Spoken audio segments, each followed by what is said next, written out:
અને આવી મૂર્તિની પૂજા ભક્ત કોઈ એક ચોક્કસ સમયે હંમેશા કરતો હોય. જેમ કે સવારમાં એ પૂજન કરવાને માટે જતો હોય તો સવારમાં જાય, સાંજના જતો હોય તો સાંજે, પણ એ મૂર્તિની પૂજા અમુક કોઈ ચોક્કસ સમયે કરવા માટેનો પ્રયત્ન કરે છે. અર્થાત મર્યાદા ભક્તિને જો આપણી ભાષામાં, આજની ભાષામાં કહેવું હોય તો એને પાર્ટ ટાઈમ કહી શકાય. કેમ કે કોઈ પણ એક સમય નક્કી કરીએ અને એ સમયમાં આપણે આ પ્રકારની ભક્તિ સામાન્ય રીતે આપણે કરતા હોઈએ. પણ પુષ્ટિ ભક્તિમાં કોઈ મૂર્તિ નથી. પુષ્ટિ ભક્તિમાં તો જે સ્વરૂપ છે એ સ્વરૂપ, એને મૂર્તિ નથી કહેતા, એને સ્વરૂપ કહીએ છીએ. અને એમાં સાક્ષાત મારા શ્રીજી બાબા બિરાજે છે, એમાં સાક્ષાત ભગવાન છે એવો ભાવ, અને એ ભાવથી હું સવારથી સાંજ સુધીનો સેવા પ્રકાર સ્વીકારું છું. એ અર્થમાં પુષ્ટિ ભક્તિ એ મર્યાદા ભક્તિથી જુદી પડે છે. કેમ કે મર્યાદા ભક્તિ એ પાર્ટ ટાઈમ હોઈ શકે, પણ પુષ્ટિ ભક્તિ પાર્ટ ટાઈમ નથી. કેમ કે આપણું સમગ્ર જીવન સેવામય બને છે, આપણું સમગ્ર જીવન પ્રભુમય બને છે. આપણા જીવનના કેન્દ્રમાં ઠાકોરજી સિવાય અન્ય કોઈ જ નથી. એને જ આપણે પુષ્ટિ ભક્તિ તરીકે ઓળખી શકીએ. બીજા શબ્દોમાં કહેવું હોય તો પુષ્ટિ ભક્તિ તો એ જીવન જીવવા માટેની આપણે સ્વીકારેલી એક શૈલી છે, એક પ્રણાલી છે. It's a way of life. અને એ જો વે ઓફ લાઈફ હોય, આપણા જીવનના કેન્દ્રમાં ઠાકોરજી બિરાજમાન હોય, આપણું સમગ્ર જીવન જો પ્રભુની તરફ જ કેન્દ્રિત થયેલું હોય, તો આવી કોઈ સેવા કલાક બે કલાકની કોઈ પ્રવૃત્તિ નથી. એ તો સવારથી સાંજ સુધીનો જ સેવાનો પ્રકાર છે. કેમ કે પુષ્ટિ ભક્તિમાં કોઈ મૂર્તિ નથી, પણ મારા સાક્ષાત પ્રભુ મારા ઘરમાં બિરાજે છે એ ભાવ રહેલો છે. એક બીજો પણ ભેદ આપણે જોઈ શકીએ કે મર્યાદા ભક્તિ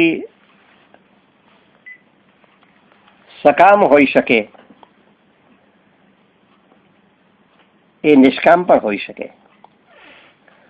પણ મર્યાદા ભક્તિ વિશેષતઃ સકામ હોય છે. પણ પુષ્ટિ ભક્તિમાં તો સહજતા છે. પુષ્ટિ ભક્તિ એ નિષ્કામ છે, એ કદી પણ સકામ હોઈ શકતી જ નથી. અહીં તો જે ભક્ત છે એ પ્રભુ પાસે કોઈ પણ પ્રકારની અપેક્ષા, કોઈ પણ પ્રકારના સુખની અપેક્ષા રાખતો નથી. એની પાસે એ કશું જ માગતો નથી. એ પ્રાર્થના પણ તેથી કરતો નથી. આ શુદ્ધ પુષ્ટિ ભક્તિ. અને એટલા માટે પુષ્ટિ ભક્તિ ક્યારેય પણ સકામ હોઈ શકે નહીં. એ હંમેશા નિષ્કામ હોય, એ નિર્દોષ હોય, એમાં કોઈ પણ પ્રકારના સ્વાર્થનો ભાવ ન હોય. સહેજ આગળ જઈએ તો મર્યાદા ભક્તિનું ફળ શું? તો લૌકિક સુખોની પ્રાપ્તિ. અને મર્યાદા ભક્તિનું નિષ્કામ હોય તો તેમાં મોક્ષ. તો મર્યાદા ભક્તિનું ફળ શું? કાં તો લૌકિક સુખોની પ્રાપ્તિ કે મોક્ષ. પણ પુષ્ટિ ભક્તિનું પરમ ફળ શું? તો આપણા પ્રભુના સ્વરૂપાનંદની પ્રાપ્તિ. પ્રભુના સ્વરૂપના નો આનંદ જે આપણને પ્રાપ્ત થાય એ જ પુષ્ટિ ભક્તિનું ફળ. એ કદી પણ મોક્ષની ઈચ્છા કરતો નથી. પ્રભુના સ્વરૂપનો આનંદ એ પ્રાપ્ત કરી શકે એટલા માટે જ એ વારંવાર સત્સંગને માગે છે, વારંવાર સત્સંગને માગે છે. હું સત્સંગથી વિમુખ ન બનું, મારા પ્રભુથી હું વિમુખ ન બનું, મારા પ્રભુના સ્વરૂપથી વિમુખ ન બનું. કેમ કે એના મનમાં તો એક જ આકાંક્ષા છે, પ્રભુના સ્વરૂપાનંદની પ્રાપ્તિ. તો આ પુષ્ટિ ભક્તિનું ફળ છે. મર્યાદા ભક્તિ ઘરમાં કે જાહેર દેવાલયમાં થઈ શકે. કેમ કે ત્યાં આગળ સ્નેહ કરતા પણ વિશેષ ભાવ શું છે? તો આદરનો છે. એટલા માટે ત્યાં પૂજન છે, ત્યાં સેવા નથી. પણ પુષ્ટિ ભક્તિ સામાન્યતઃ પોતાના ઘરમાં જ, એકાંતમાં જ. એ તો ભક્ત અને ભગવાન એ બંને વચ્ચેનો એક આત્મીય નાતો જેમાં ભક્ત ભગવાનની આગળ પોતાનું હૃદય ઠાલવે છે.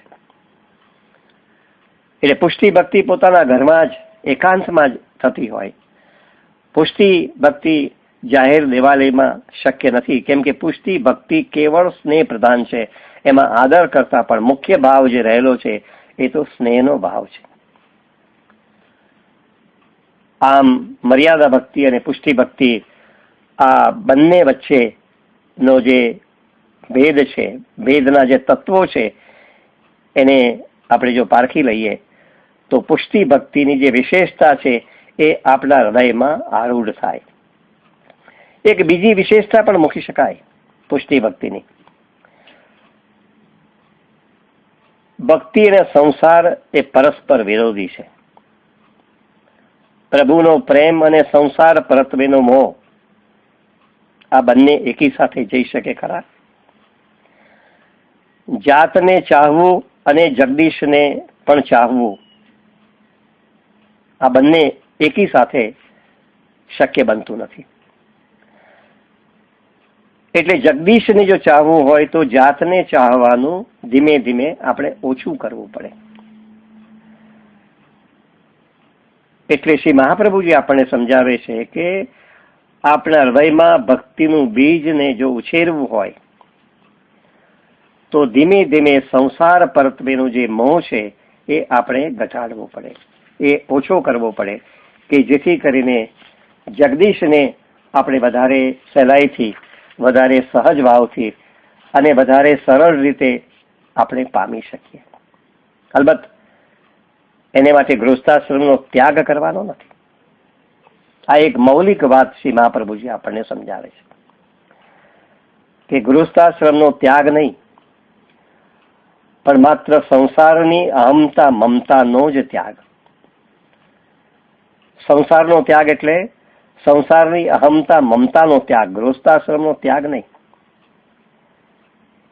આ એક પુષ્ટિ માર્ગ જે રળિયામનો છે એનું મુખ્ય કારણ આ છે કે શ્રી મહાપ્રભુજી આવી કેટલીક મૌલિક વાતો પુષ્ટિ ભક્તિનો સિદ્ધાંત આપણે આપ્યો ત્યારે એમાં આ બધી વાતોને બહુ સહજ ભાવથી એમને ભણી લીધી છે. ગૃહસ્થાશ્રમનો ત્યાગ નહીં, પણ માત્ર આપણામાં રહેલો અહમતા મમતાનો જ ત્યાગ. અહીંયા તો ત્યાગ પણ નહીં, આપણી અહમતા મમતાને શ્રી ઠાકોરજીમાં જ જોડી દેવી. આપણી અહમતા મમતાનું પણ સમર્પણ શ્રી ઠાકોરજીમાં આપણે કરી દઈએ, જેથી કરીને મારી વ્યક્તિગત કોઈ અહમતા કે મમતા પછી રહે જ નહીં. અને એટલા માટે શ્રી મહાપ્રભુજી આપણે એની આગળ વાત કરવાના છે કે આપણે બ્રહ્મ સમલ લઈએ છીએ ત્યારે પણ આપણે સર્વ રીતે ભગવાનને સમર્પણ કરીએ છીએ. સર્વ રીતે ભગવાનને સમર્પણ કરીએ છીએ. સર્વાત્મ ભાવથી આપણે પ્રભુને સમર્પણ કરીએ છીએ. ભગવાનના દાસ બનીને સમર્પિત પદાર્થોથી ભગવાનની સેવા કરીને પછી જે કંઈ પ્રસાદી હોય એ પ્રસાદી દ્વારા આપણે આપણા ગૃહસ્થાશ્રમને ચલાવવા માટેની પ્રતિજ્ઞા લઈએ છીએ. એટલે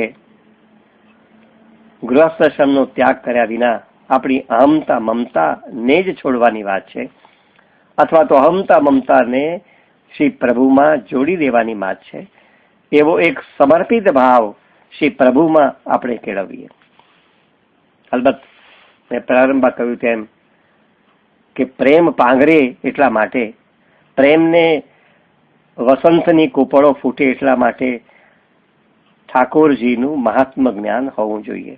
આગળ પણ એ વાત મેં કહી છે.